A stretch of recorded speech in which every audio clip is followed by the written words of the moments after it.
Hello, today we're going to review a song by Schedule X. Schedule X, it's a Southwest based band originally active in the 1990s, now re-emerging with reimagined songs inspired by the 80s new wave, blending nostalgia with modern edge. We like to think of Schedule X as a 90s band filtered to 80s new wave, released in the present.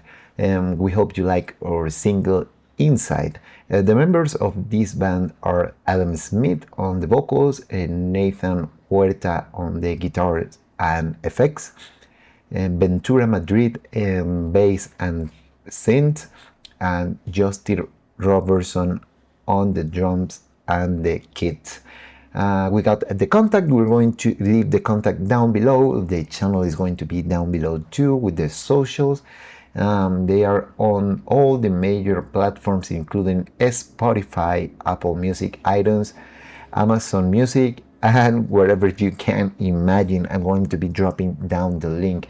So seems like we got some 80s revival with a modern edge. I'd like that. So without much further ado, I'm gonna grab my trusty headphones and let's give it a listen.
You guys absolutely know what you're doing. I did really like it. It's completely the 80s sound. Big punchy drums with lots of reverbs, really nice, powerful vocals that have the 80s spirit, and that nice guitar solo and those synth bass lines with the synth.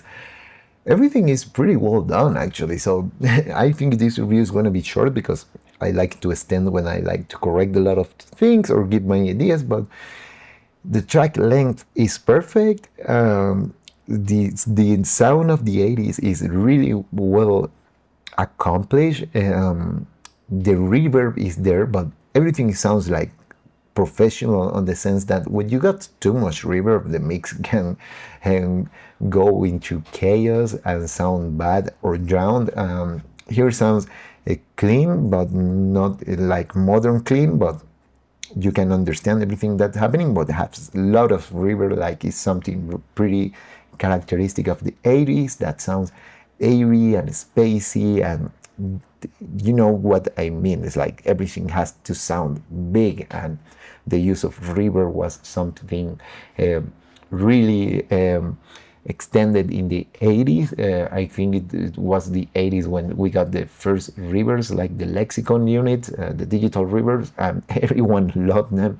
Back in the day, I do still love that. I love reverb. It's one of my favorite effects because it can take a mix from dead to really epic, but it can be difficult. Not difficult, but if you use too much, the mix can get messy. But here is like really well done. I did really love the guitar. I did really love the vocal. I did think the bass line is catchy. It engages you and gives the rhythm with the song, and the big punchy drums are there. Probably the only thing that I was missing, but I know is part of the song, is of the sound, not the song, is like a little bit on the height. I feel like the song is a little bit on the boxier side. That's usually on the 80s music also, so you guys are respecting that too. In my opinion, I think it's a creative decision and it's really well, but I was missing some of the high sizzle. I was feeling it was a little bit too filtered for my taste. It's like it has a cut over the 10 12k, and it sounds like a little bit boxy, but that's just my opinion. Probably you're going for that sound of being listening on cassette tape and not that modern, so I do respect that decision, but that's probably the only critique I have about the song. Yeah, I'm 100% sure I love the rest of the song. Like I mentioned, the vocals are epic, the guitar solo was the cherry on top. It wouldn't be complete without the guitar solo. I do love that about 80 songs, because some people forget about guitar solos, and that's something that I love. Modern music is like, especially in the beginning of the 2000s, they were ignoring guitar solos. Even Metallica had an album without solos.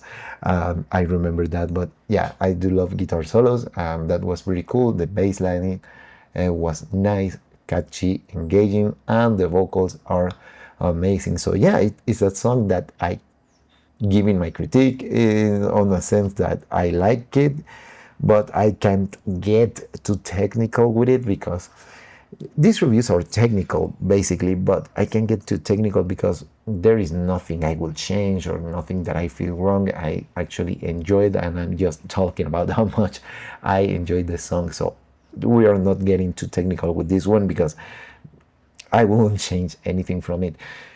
If you guys wanted to dial the sound of the 80s, you guys totally did it.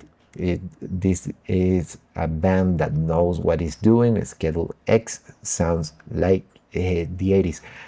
There is nothing wrong with that. Some people prefer modern things, some other stuff. I do like music this way. I'm a big fan of 80s music, so it has, like I mentioned, the punchy drums or all that lovely stuff with lots of reverb.